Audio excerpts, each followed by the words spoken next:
Halo rekan-rekan, kita akan belajar ada 16 tips yang bisa rekan-rekan praktekkan untuk menjadi seorang public speaker yang luar biasa. Oke, sebelum rekan-rekan memulai untuk menontonnya, rekan-rekan bisa subscribe, like, dan kira-kira dari 16 tips ini yang mana yang rekan-rekan harus segera praktekkan. Oke, sebelumnya kita nonton intro berikut ini.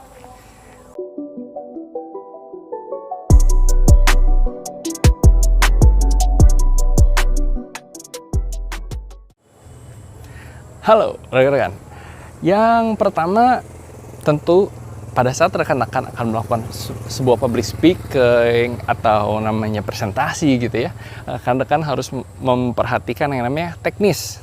Oke, jangan sampai rekan-rekan melakukan sebuah kesalahan konyol hanya karena kendala teknis. Banyak sekali rekan-rekan bisa mempersiapkan mikrofon, mempersiapkan panggung yang cocok gitu ya. Rekan-rekan bisa menggunakan wardrobe yang bagus. Yang pertama, rekan-rekan harus memperhatikan mengenai teknis. Oke. Yang kedua, pada saat rekan-rekan melakukan presentasi, gunakan gaya bicara seperti sedang ngobrol. Nah, ini memang tidak mudah karena rekan-rekan dalam mindset kita, pada saat kita presentasi, kita berusaha untuk menjadi seorang sempurna. Karena role model kita rata-rata adalah guru kita gitu, atau dosen gitu ya, dimana kalau mereka ngomong sangat formal sekali, omongannya searah. Tetapi public speaker yang baik, kalau rekan-rekan perhatikan, memiliki gaya bahasa seperti ngobrol. Seperti mereka itu sedang bicara dengan kita, seperti ngobrol seperti teman, langsung sama seperti kita gitu ya. Nah, kalau rekan-rekan bisa menggunakan gaya yang ini, rekan-rekan akan merasakan bahwa audiens merasa dekat dengan rekan-rekan, dan pada saat ada yang mau bertanya, mereka akan banyak bertanya kepada kita. Yang selanjutnya adalah teknik storytelling. Nah, teknik storytelling rekan-rekan bisa pelajari di video-video dari belajar public speaking yang sebelumnya ya. Rekan-rekan bisa pelajari bahwa storytelling ini bisa membuat orang lain paham lebih mudah dan juga ingat lebih lama pada saat mencoba untuk mencerna dari materi yang kita berikan.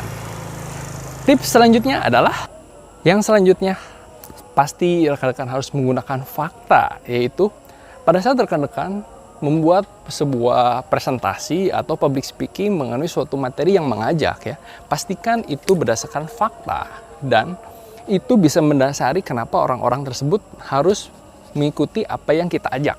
Sebagai contoh gini, rekan-rekan tidak bisa mengajak anaknya rekan-rekan nih untuk misalnya kamu harus rajin belajar. Kenapa? Supaya pintar. Itu tidak ada faktanya. Pintar ya memang ada nilainya, tetapi itu tidak memberikan dampak apa-apa. Alangkah lebih baik kalau misalnya rekan-rekan bisa memberikan contoh, misalnya seperti ini. Kamu harus rajin belajar. Kenapa? Alasannya secara fakta, orang yang nilainya bagus nanti bisa mendapatkan beasiswa misalnya. Kalau nilainya bagus bisa mendapatkan beasiswa, uang kuliahnya bisa dipakai untuk kos yang lebih bagus. Bisa dibelikan untuk mobil gitu ya, mobil dari anak kita nanti. Dengan alasan seperti itu kan masuk akal. Kalau sekedar pintar itu bukan suatu hal yang bisa diterima secara masuk akal dan tidak ada dampaknya bagi anak kita. Nah, yang selanjutnya rekan-rekan harus menggunakan eye contact terhadap audiens. Jangan rekan-rekan ngomong matanya kemana aja atau jelalatan. Hati-hati pada saat kita memiliki eye contact dengan audiens akan merasa kedekatan. Oke?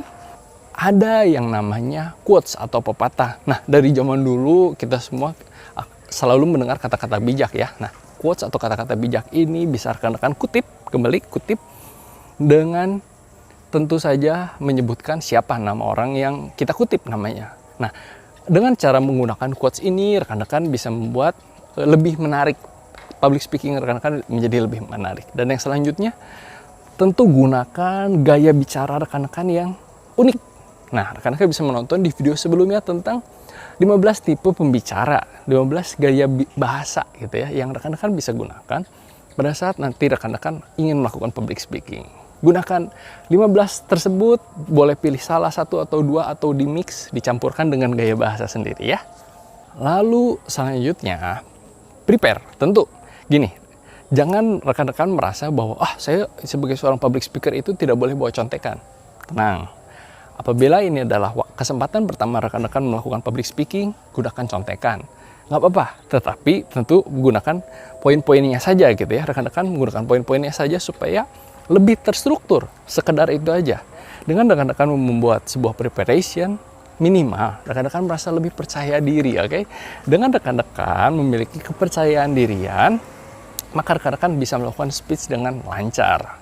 Yang selanjutnya, tentukan goal.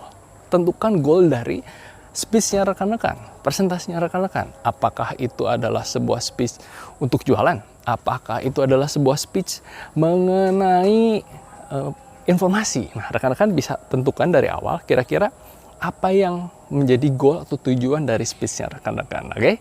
Itu adalah part pertama dari tips untuk menjadi seorang public speaker dari video Valuetainment. Kira-kira saya masih punya 7-8 lagi tips yang bisa rekan-rekan gunakan dan langsung praktekkan untuk menjadi seorang public speaker handal. Apa saja? Kita tonton di video selanjutnya.